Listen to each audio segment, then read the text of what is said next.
Hey guys, welcome to another recap of Survivor Caramoan.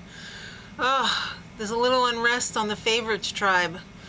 When they get back to camp after tribal council, Brandon's pretty pissed at Dawn and some other chick.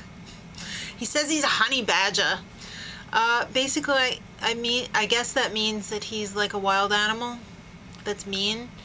So Dawn's crying because she can't understand why he's being so mean to her.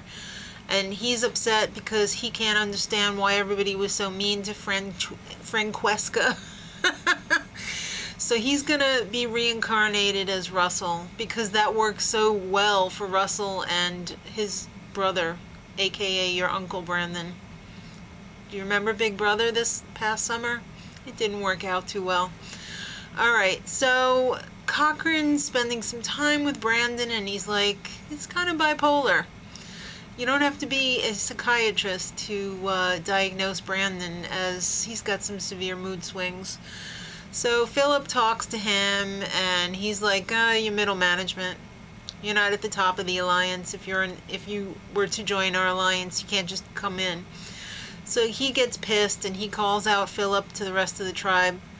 Big deal. Half the people are in Philip's alliance anyway. It's no biggie. So it's fans time.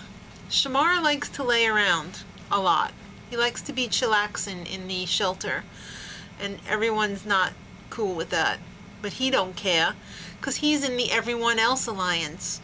In that tribe, there's the Pretty People Alliance, which is the two couples that aren't that pretty, really. And everyone else. You know, the non-hipsters. So it's time for the immunity challenge. Already? Yes. Well, it's immunity / reward challenge, and the reward this week is a super duper deluxe fishing kit. Really nice. So the lighthearted moment this week, when they arrive for the immunity challenge, Philip dropped the tribe sign. Even Jeff laughed. If Jeff laughs, it's funny, okay? So this week was a complicated obstacle course, half on land, half on sea, ending in a 3-ring toss. You got 9 rings that you had to release with like these pull-out sticks, but you only had to land 3 when you got back on land. So the fans end up sitting out Laura because they have an extra person, and the challenge started out dead even. But then when it came time to go out in the water and release the rings from the pull out the sticks thing, the fans didn't do so hot. The favorites really took a huge lead. And I'm really surprised because they had Cochran on like a strength thing. He was in charge of like pulling, he's one of the people in charge of pulling the rope. The other team had Shamar, and it seemed like the favorites, they just had way more strength. I mean, why are they keeping Shamar around? He's not even that strong, it doesn't seem like. Or is like everybody just suck. I don't know. Anyway, the fans had a huge comeback, but it wasn't enough. And the favorites won. Malcolm got 2 out of the 3 rings, and it looked like he was kind of choking because the other guy was breathing down his back. But Philip got the last ring. I don't know whether they had to switch to another person once they've exhausted all the rings, or he just decided that he was going to take over. So the favorites win immunity, and we are introduced to the Stealth R Us Alliance, which is Philip as the specialist, Corinne as the dominatrix. I don't know how he got that one. Malcolm's the enforcer, Cochran's the intelligence attaché, Andrea's the eliminator, and Dawn is true grit. Whatever. Alright, so it's fans time. Eddie or Reynolds, I don't know which one it was, calls out Shamar for laying around like a load. And, you know, there was a little mental scuffle. They walk off, there's some yelling. Beardy, aka Matt, doesn't know what side he's actually going to be on, whether he's going to stay with the alliance of other people, or is he going to join the Pretty People. I don't think he can join the Pretty People, because he's all beardy. The Pretty People, they're all voting for Shamar. So Reynolds, I keep wanting to call him Reynolds Rep. Reynolds goes out and he's looking for the idol, and he finds it pretty easily.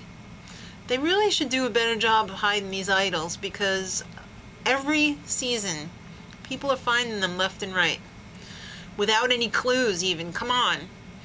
So in the Everyone Else Alliance, they decide, well, let's vote for Allie. Okay. So one of the girls on the Everyone Else Alliance, it's getting, it's time almost to go to tribal council, and she notices a bulge in Reynolds' pants. That can't be anything else than the hidden immunity idol, because he probably doesn't got much. It's tribal council time! Probsty. Jeff goes a probstin, and he sniffs out the Pretty People Alliance. They don't call it that, but he sniffs it out. He also sniffs out the fact that Shamar's a big target this week. Although he was in Iraq for 2 years, thank you for your service, he's still a target. And the girl who noticed the bulge in Reynolds' pants calls him out in tribal council. And he's like, well, I guess my pants are too tight. And he totally whips it out, and he's like, hey, I got the immunity idol, and I'm using it. So he doesn't use it. He puts it back in his tight little pocket. So it's voting time, and Allie is voted out by 6-4, and Reynolds really looked quite surprised. I mean, did he really think that Shamar was going home? Because there's not that many people in his alliance, unless he thought Matt was going to vote with him. But he seemed to be pretty disappointed. But he still has an idol.